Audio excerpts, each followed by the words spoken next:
बिंडोक असणाऱ्या जरांगेच्या बिंडोक असणारे कार्यकर्ते आणि त्यामधून केलेल्या फेक आयडी नावाची पूजा वाघ जो मनुष्य आहे परंतु महिलेच्या नावाच्या आडून अनेक ओबीसी नेत्यांवर गलिच्छ शिवराळ भाषेत पोस्ट टाकणे, शिवीगाळ करणे पोस्टच्या माध्यमातून आणि काल त्यांनी माझा नंबर त्या आयडीवरून व्हायरल केल्यामुळं महाराष्ट्रातून हजारो कॉल्स मला त्याच्यातून आले। त्यामधून मला जीवे मारण्याच्या धमक्या काहींनी दिल्या, काहींना तुझा हात तोडू, पाय तोडू, तुला दिसल तिथं हाणू मारू। या सर्वांना मी कुणाच्या बापाला घाबरत नाही, घाबरणार नाही, यांच्या धमक्यांना मी भीक घालत नाही। परंतु माझी बिंडोक आणि बेवड्या जरांगीला विनंती आहे की तुझ्या बेवड्या लोकांना आवर त्यांनी घातला पाहिजे। विचाराची लढाई विचाराने केली पाहिजे। तुम्ही दारू पिऊन जर शिव्या देत असताल तर आम्हाला सुद्धा ते आम्हाला करता येतं, परंतु आम्ही छत्रपती शिवरायांना, राजश्री शाहू महाराजांना, महात्मा फुलेंना, डॉक्टर बाबासाहेबांना मानणारे आहोत।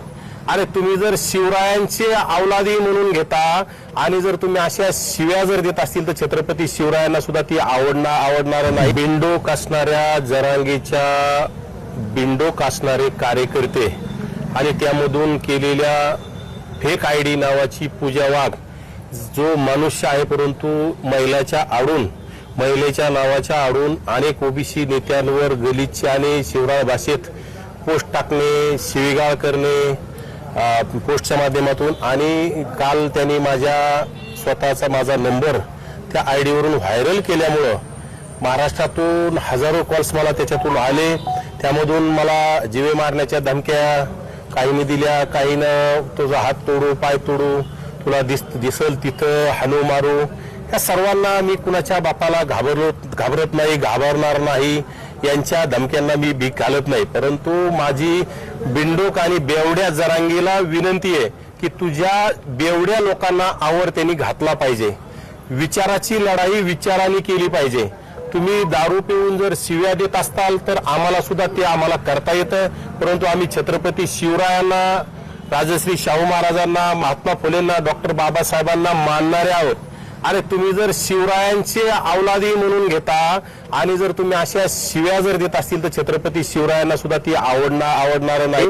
मला तरी वाटतं ह्या छत्रपती शिवरायांच्या अवलादी नसतील, छत्रपती शिवरायांचे वंशज नसतील, छत्रपती शिवरायांचे मावळे नाही हे खरं तरी निजामी मराठे आहेत जे 10% निजामाचा कुठतरी अवलादी असणारे हे कुठतरी अशा भाषा वापरतात। आज ही महाराष्ट्रामध्ये हुशार आणि अभ्यासू असणारा मराठा समाज असं कुठलंही कृत्य करू शकत नाही, परंतु ह्या बिंडोक जरांगेच्या नादी लागणारे 10% हे निजामी मराठे कुठतरी महिलांच्या बाबतीत असतील, कुठल्या बाबतीत असतील असे शिवीगाळ करण्याचं काम करतात। ही भाषा त्यांची अतिशय, यांना कोणीही मराठे म्हणू शकत नाही।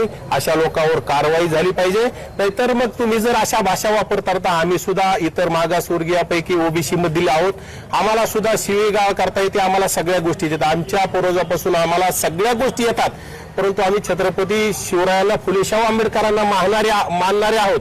म्हणून आम्ही कुठतरी ह्या गोष्टीला बोलण्याला आम्ही सगळ्या लोकांना आळा घालण्याचं बंधन घालत आहोत।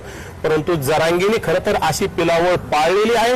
जरांगेच्या आदेशाने, जरांगेच्या इशाऱ्याने हे लोकांना माथे भडकावण्याचं, खरं तर जरांगेला मुंबईला जायचं कंटाळा आलाय, मुंबईला जायचं जीवावर आलेले, म्हणून असे काहीतरी वाद निर्माण करण्याचा जरांगेचा प्रयत्न, जरांगेला महाराष्ट्रात दंगल घडवायची आहे। ज्याप्रमाणे जरांगीने बीड जाळलंय, ज्याप्रमाणे जरांगीने छोट्या छोट्या जातीवर हल्ले केलेत, त्याप्रमाणे जरांगीला पुन्हा महाराष्ट्र पेटवायचा आहे, जरांगीला मुंबई पेटवायची। जरांगीला मुंबईला जायला लोक राहिले नाहीत, म्हणून ह्या लोकांना काम नाही करून हे कुठतरी फोन करून शिवीगाळ करण्याचं काम करतात आणि त्याला वाद वाढून महाराष्ट्र पेटवण्याचं काम करायचं, बाकी काही नाही। मी नक्कीच या जिल्ह्याचे पोलीस अधीक्षक सन्माननीय बन्सल साहेबांची भेट घेतली आणि त्यांना डिटेल्स पूर्ण देऊन टाकल्या। ज्या फोनवरून मला धमक्या आल्यात, ज्या फोनवरून मला जीवे मारण्याच्या धमक्या आल्या, ज्या फोनवरून मला शिवीगाळ करण्यात आली, ज्या फोनवरून माझा हात तोडू, पाय तोडू, हे सगळे वेळेसहित नंबर सहित त्यांना देण्यात आले, ज्या फोनवरून माझ्या कुटुंबाला इजा पोहोचू अशा धमक्या आल्या, त्या सर्वांचे नाव आणि हे सगळ्या गोष्टी पोलीस अधीक्षकांकडे मी नमूद केलेल्या आहेत आणि नक्कीच ह्या लोकांवर कारवाई नाही झाली तर येणाऱ्या काळात महाराष्ट्र पेटवल आणि जर याच्यावर जर प्रशासनाने दुर्लक्ष केलं तर नक्कीच आम्हाला सुद्धा मग त्याच थराला जावं लागेल, आम्हाला सुद्धा त्यांच्यासारखाच विचार करून जशाच तसं उत्तर द्यावं लागेल.